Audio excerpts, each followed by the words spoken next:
ಶ್ರೀ ಗಣಪತಿ ಶಾರದಾ ಗುರುಭ್ಯೋ ನಮಃ. ಶ್ರೀರಾಮ ರಾಮ ರಾಮೇತಿ ರಮೇ ರಾಮೇ ಮನೋರಮೆ ಸಹಸ್ರನಾಮ ತತ್ತುಲ್ಯಂ ರಾಮನಾಮ ವರಾನನೆ. ಶ್ರೋತೃಗಳಿಗೆ ಶ್ರೀಮದ್ ವಾಲ್ಮೀಕಿ ರಾಮಾಯಣದ ಕಿಷ್ಕಿಂಧ ಕಾಂಡದಲ್ಲಿ ಶ್ರೀರಾಮ ಸುಗ್ರೀವರ ಮೈತ್ರಿ, ವಾಲಿಯನ್ನು ಸಂಹರಿಸುವುದಾಗಿ ಶ್ರೀರಾಮನ ಪ್ರತಿಜ್ಞೆಯ ಸರ್ಗಕ್ಕೆ ಸ್ವಾಗತ. ಋಷ್ಯಮೂಕಾತ್ತು ಹನುಮಾನ್ ಗತ್ವಾ ತಂ ಮಲಯಂ ಗೆರೆಂ ಅಚಚಕ್ಷೇ ತದಾ ವೀರೌ ಕಪಿರಾಜಾಯ ರಾಘವೌ. ಹನುಮಂತನು ಋಷ್ಯಮೂಕ ಪರ್ವತದಲ್ಲಿ ರಾಮ ಲಕ್ಷ್ಮಣರನ್ನು ಬಿಟ್ಟು ಆ ಪರ್ವತದ ಸಾಲಿನಲ್ಲಿಯೇ ಇದ್ದ ಮಲಯ ಪರ್ವತಕ್ಕೆ ಹೋಗಿ ರಾಜಕುಮಾರರು ಆಗಮಿಸಿರುವ ಸಮಾಚಾರವನ್ನು ಸುಗ್ರೀವನಿಗೆ ನಿವೇದಿಸಿದನು. ಮಹಾರಾಜ, ನಾವು ಹಿಂದೆ ಪರ್ವತದ ಸಮೀಪದಲ್ಲಿ ನೋಡಿದ್ದ ಸತ್ಯ ವಿಕ್ರಮನಾದ ಮಹಾಪ್ರಾಜ್ಞನಾದ ಶ್ರೀರಾಮನು ಲಕ್ಷ್ಮಣನೊಡನೆ ಆಗಮಿಸಿದ್ದಾನೆ. ಇಕ್ಷ್ವಾಕು ವಂಶದಲ್ಲಿ ಹುಟ್ಟಿರುವ ಇವನು ದಶರಥನ ಮಗನು. ಸ್ವಧರ್ಮಾಚರಣೆಯಲ್ಲಿ ಪ್ರಸಿದ್ಧನಾದವನು, ತಂದೆಯ ನಿರ್ದೇಶನದಂತೆ ನಡೆಯತಕ್ಕವನು. ದಶರಥನಾದರೂ ರಾಯಸೂಯ ಅಶ್ವಮೇಧಗಳಿಂದ ಯಜ್ಞೇಶ್ವರನನ್ನು ತೃಪ್ತಿಗೊಳಿಸಿರತಕ್ಕವನು. ಆ ಮಹಾಯಜ್ಞಗಳಲ್ಲಿ 100,000 ಗೋವುಗಳನ್ನು ಬ್ರಾಹ್ಮಣರಿಗೆ ದಕ್ಷಿಣ ರೂಪವಾಗಿ ಕೊಟ್ಟಿರತಕ್ಕವನು. ತಪಸ್ಸಿನಿಂದಲೂ ಮತ್ತು ಸತ್ಯನಿಷ್ಠೆಯಿಂದಲೂ ದಶರಥನು ರಾಜ್ಯವನ್ನು ಪರಿಪಾಲಿಸುತ್ತಿದ್ದನು. ಸ್ತ್ರೀ ನಿಮಿತ್ತವಾಗಿ ಅವನ ಜ್ಯೇಷ್ಠ ಪುತ್ರನಾದ ಶ್ರೀರಾಮನೀಗ ಕಾಡಿಗೆ ಬಂದಿದ್ದಾನೆ. ಈ ಅರಣ್ಯದಲ್ಲಿ ನಿಯತವಾದ ವ್ರತಾನುಷ್ಠಾನಗಳನ್ನು ಮಾಡುತ್ತಾ ಕಾಲ ಕಳೆಯುತ್ತಿದ್ದ ಮಹಾತ್ಮನಾದ ಅವನ ಭಾರ್ಯೆಯನ್ನು ರಾವಣನು ಅಪಹರಿಸಿಕೊಂಡು ಹೋಗಿರುತ್ತಾನೆ. ಸೀತೆಯ ಅನ್ವೇಷಣೆಯಲ್ಲಿ ನಿನ್ನ ಸಹಾಯವನ್ನು ಬಯಸಿರುವ ಇವನು ನಿನ್ನನ್ನೇ ಆಶ್ರಯಿಸಿ ಬಂದಿರುತ್ತಾನೆ. ಸೋದರರಾದ ಆ ರಾಮ ಲಕ್ಷ್ಮಣರು ನಿನ್ನೊಡನೆ ಗೆಳೆತನವನ್ನು ಬೆಳೆಸುವ ಆಶಯವುಳ್ಳವರಾಗಿದ್ದಾರೆ. ಪೂಜನೀಯತಮರಾಗಿರುವ ಆ ಇಬ್ಬರನ್ನು ನೀನು ಯಥೋಚಿತವಾಗಿ ಸತ್ಕರಿಸು.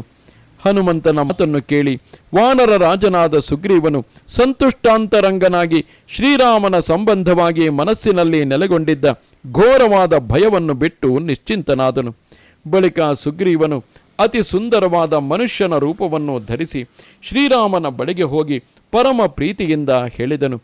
ರಾಮದ ವಿಷಯದಲ್ಲಿ ಅತ್ಯಂತ ವಿನೀತನಾಗಿ ನಡೆಯತಕ್ಕವೆಂದು, ಮಹಾಪರಾಕ್ರಮಿಯೆಂದು, ಎಲ್ಲರ ವಿಷಯದಲ್ಲಿಯೂ ಪ್ರೀತ್ಯಾದರಗಳುಳ್ಳವನೆಂದು ವಾಯುಪುತ್ರನಾದ ಹನುಮಂತನು ನಿನ್ನ ಕಲ್ಯಾಣ ಗುಣಗಳನ್ನು ಯಥಾವತ್ತಾಗಿ ಹೇಳಿರುವನು. ಪ್ರಭುವೇ, ವಾನರನಾದ ನನ್ನೊಡನೆ ನೀನು ಸೌಹಾರ್ದವನ್ನು ಅಪೇಕ್ಷಿಸಿರುವುದು ನನ್ನನ್ನು ಬಹಳವಾಗಿ ಸಮ್ಮಾನಿಸಿದಂತಾಗಿದೆ. ಇದು ನನಗೆ ಅತ್ಯಂತ ಲಾಭಕರವೂ ಆಗಿದೆ. ರೋಚತೆ ಯದಿವಾ ಸಖ್ಯಂ ಬಾಹುರೇಶ ಪ್ರಸಾರಿತಃ ಗೃಹ್ಯತಾಂ ಪಾಣಿನಾ ಪಾಣಿರ್ಮರ್ಯಾದ ಬದ್ಧತಾಂ ಧ್ರುವ. ರಾಘವ, ಇದು ನನ್ನ ತೋಳನ್ನು ಮುಂದಕ್ಕೆ ಚಾಚೇನೆ. ನನ್ನೊಡನೆ ಗೆಳೆತನವನ್ನು ಬೆಳೆಸುವುದು ನಿನಗೆ ಇಷ್ಟವಾಗಿದ್ದರೆ ನಿನ್ನ ಕೈಯಿಂದ ಈ ನನ್ನ ಕೈಯನ್ನು ಹಿಡಿ. ನಮ್ಮಿಬ್ಬರ ಸ್ನೇಹ ಬಂಧನವು ಶಾಶ್ವತವಾಗಿ ಉಳಿಯಲಿ. ಸುಗ್ರೀವನು ಹೇಳಿದ ಸೂಕ್ತಿರೂಪವಾದ ಆ ಮಾತನ್ನು ಕೇಳಿ ಆನಂದಭರಿತನಾದ ಶ್ರೀರಾಮನು ಸುಗ್ರೀವನ ಕೈಯನ್ನು ಹಿಡಿದುಕೊಂಡನು. ಸುಗ್ರೀವನೊಡನೆ ಸೌಹಾರ್ದವನ್ನು ಅಪೇಕ್ಷಿಸಿ ವಾಲೆಯಿಂದ ಪೀಡಿತನಾಗಿದ್ದ ಅವನನ್ನು ಗಾಢವಾಗಿ ಆಲಂಗಿಸಿಕೊಂಡನು.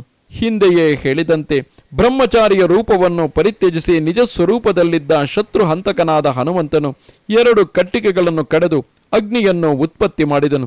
ಬಳಿಕ ಪ್ರಜ್ವಲಿಸುತ್ತಿದ್ದ ಅಗ್ನಿಯನ್ನು ಪುಷ್ಪಗಳಿಂದ ಪೂಜಿಸಿ ಸಂಸ್ಕೃತನಾದ ಯಜ್ಞೇಶ್ವರನನ್ನು ರಾಮ ಸುಗ್ರೀವರ ಮಧ್ಯದಲ್ಲಿ ಇರಿಸಿದನು.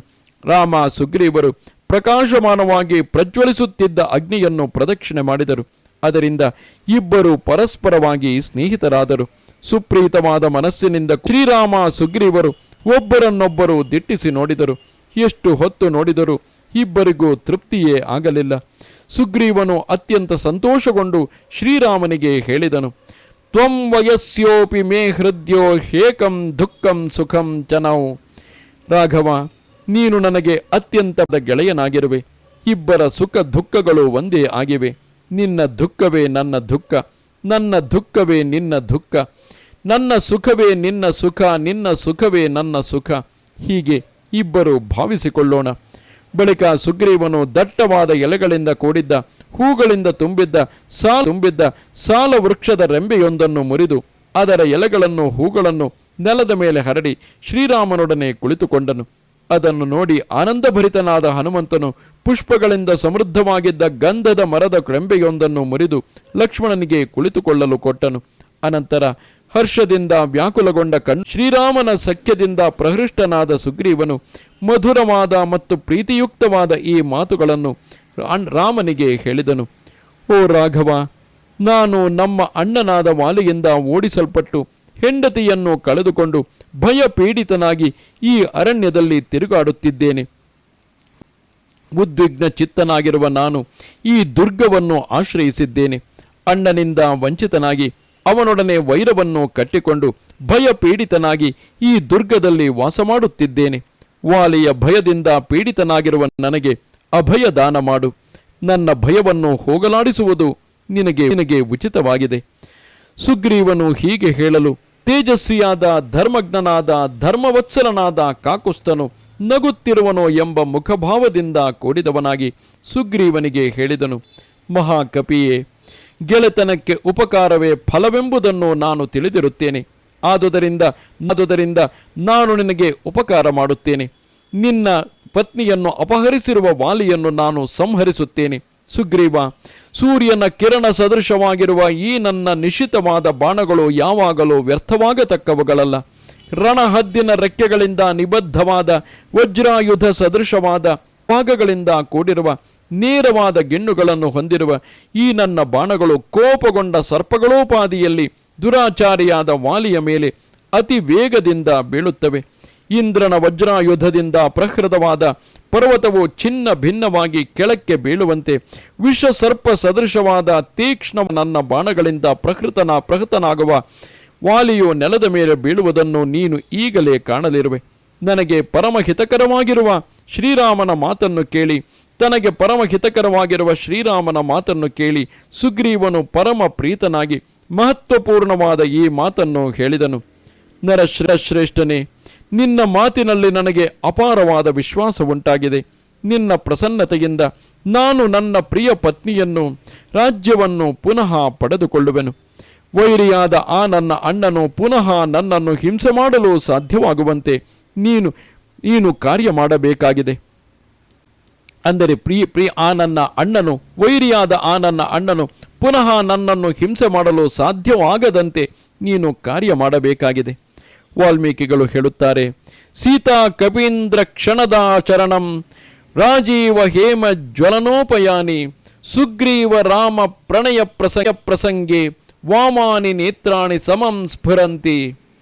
ರಾಮನಿಗೂ ಸುಗ್ರೀವನಿಗೂ ನಡೆದ ಗೆಳೆತನದ ಸನ್ನಿವೇಶದಲ್ಲಿ ಸೀತೆಯ ಕಮಲದಳ ಸದೃಶವಾದ ಎಡಗಣ್ಣು, ವಾಲಿಯ ಹೊಂಬಣ್ಣ ಸದೃಶವಾದ ಎಡಗಣ್ಣು ಮತ್ತು ರಾವಣನ ಅಗ್ನಿ ಸದೃಶವಾದ ಎಡಗಣ್ಣು ಈ ಮೂರು ಏಕಕಾಲದಲ್ಲಿ ಮಿಡಿದವು. ನೆನಪಿರಲಿ, ಸ್ತ್ರೀಯರಿಗೆ ಎಡಗಣ್ಣು ಮಿಡಿಯುವುದು ಶುಭ ಸಂಕೇತವಾದರೆ, ಅಂದರೆ ಸೀತೆಯ ಪಾಲಿಗೆ ಅದು ಶುಭ ಸಂಕೇತವಾದರೆ, ವಾಲಿ ಮತ್ತು ರಾವಣರ ಎಡಗಣ್ಣುಗಳು ಪುರುಷರ ಎಡಗಣ್ಣು ಮಿಡಿಯುವುದು ಅವರಿಗೆ ಅಶುಭ ಸಂಕೇತವಾಗಿರುತ್ತದೆ. ಇದು ಶ್ರೀಮದ್ ವಾಲ್ಮೀಕಿ ರಾಮಾಯಣದ ಕಿಷ್ಕಿಂಧ ಕಾಂಡದಲ್ಲಿ 5ನೆಯ ಸರ್ಗವು. ನಮಸ್ತೆ ಶಾರದೆ ದೇವಿ ಕಾಶ್ಮೀರ ಪುರವಾಸಿನಿ ತ್ವಾಮಹಂ ಪ್ರಾರ್ಥಯೇ ನಿತ್ಯಂ ವಿದ್ಯಾದಾನಂಚ ದೇಹಿ.